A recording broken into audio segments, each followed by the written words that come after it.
안녕하세요, 풋볼 포레스트입니다. 동남아시아에서 가장 강력한 팀으로 평가받으면서 유일하게 3포트에 포함이 됐었던 베트남 대표팀이 결국 오늘 있었던 조별라운드 마지막 경기까지 패배하게 되면서 3전 전패라는 좋지 못한 성적으로 탈락하게 되었는데, 베트남 현지 매체로부터 박항서 감독을 베트남 감독으로 다시 불러들여야 한다는 주장들이 대두되고 있습니다. 베트남 대표팀은 이번에 AFC 아시안컵에서 동남아시아 팀들이 모두 4포트에 포함되는 와중 유일하게 3포트로 배정을 받으면서 동남아시아에서는 그래도 가장 기대를 모을 만한 팀으로서 평가를 받았고, 베트남 대표팀은 1차전 일본 대표팀을 상대로 한때 2대1 리드를 잡는 등 굉장히 좋은 선전을 펼친 끝에 2대4로 패배하는, 졌지만 정말 좋은 성과를 내면서 많은 축구 팬들의 기대를 모았던 팀이었습니다. 하지만 그러한 기대는 자신들이 박항서 감독 시절 7승 2무 0패로 거의 가지고 놀았던 상대인 인도네시아 대표팀에게 패배하면서 한순간에 깨지고 말았는데, 바로 오늘 베트남 대표팀은 D조 1위를 결정지은 이라크 대표팀을 상대로 굉장히 잘 싸웠지만 결국 패배하게 되면서 이번 대회에서 3패 탈락이라는 기대 이하의 성적과 함께 대회를 마무리하게 되었습니다.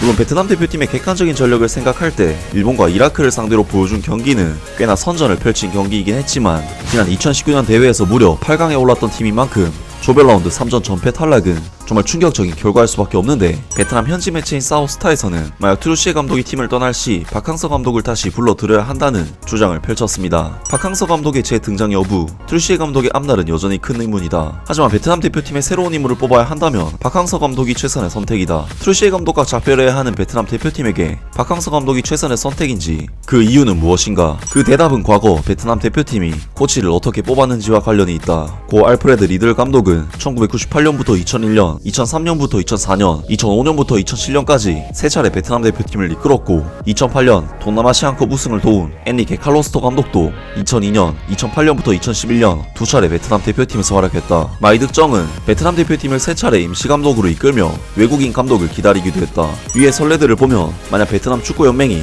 트루시에 감독과 작별을 고한다면 박항서 감독이 다시 베트남 대표팀을 이끌게 되는 시나리오가 일어날 수 있음을 알 수 있다. 박항서 감독에 대한 선택은 팬들의 신뢰, 경력의 전성기를 누리는 좋은 선수 집단을 낭비하지 않는 것, 축구 산업이 변화할 시간을 더 많이 갖게 하는 안정성 등 많은 문제들을 만나게 된다. 박항서 감독 다음으로 베트남 축구가 잃은 가장 큰 손실은 팬들의 신뢰다. 트루시에 감독은 신문을 읽고 소셜 네트워크를 봤는데 80%가 팀을 지지하지 않는다는 것을 알았고, 팀이 성공할 수 있다고 믿지 않았다. 나 또한 팬들이 지지하지 않는다는 것도 알고 있었다고 말했다. 많은 사람들은 필립 트루시에가 감독을 그만뒀으면 좋겠다고 생각한다. 트루시에 감독을 지지하지 않는 팬이 카타르로 떠나기 전 80%였다면 인도네시아전 패배 이후에는 90%에서 95%에 도달할 수도 있다. 대표팀 감독은 팬들의 신뢰를 받지 못하는 반면 트루시에 감독은 상관없다고 직언해 베트남 대표팀의 고민거리가 됐다. 트루시에 감독의 선수 기용 방식은 국내 코치들 사이에서 동의되지 않았다. 물려받으려면 옛것을 존중해야 한다. 두 세대의 조화로운 결합이 결과를 가져올 것이다. 하지만 그는 젊은 선수를 너무 많이 기용하는 것 같다. 심지어 이름을 내가 모르는 선수도 많다. 여긴 유소년 팀이 아니라 국가대표팀인데 왜 자꾸 젊은 선수들을 기용하는 걸까? 강한 대표팀을 가지려면 엘리트 선수들을 기용해야 한다 라고 전 국가대표 임시감독 정득이 말했다. 마지막으로 트루시에 감독 밑에서 경기력이 전반적으로 하락하는 등 안정성이 없다. 우린 동남아시아 게임에서 아시안컵까지 가장 슬프게 실패했다. 다시 한번 말씀드리지만 우리는 깨어나야 한다. 더 이상 트루시에 감독님이 우리를 잠들게 놔두지 마라. 인도네시아와의 경기에서 계속 패배한다면 월드컵에 가는 것에 대해 이야기하는 것은 현실적이지 않다라고 정득은 결론을 내렸다. 인도네시아에 대한 패배도 있을 수 없는 이정표가 됐다. 베트남은 피파 랭킹 순위 차이가 큰 팀에게 패배했다. 베트남 대표팀의 성적은 최근 8경기에서 실패로 매우 걱정스러운 상태다. 박항서 감독의 지휘 아래 베트남 대표팀은 동남아시아 1위, 세계 100위권이라는 인상적인 기록을 세웠다. 베트남은 2018년 11월 29일부터 100위권에 진입해 1881일 연속 100위권 안에 들었다.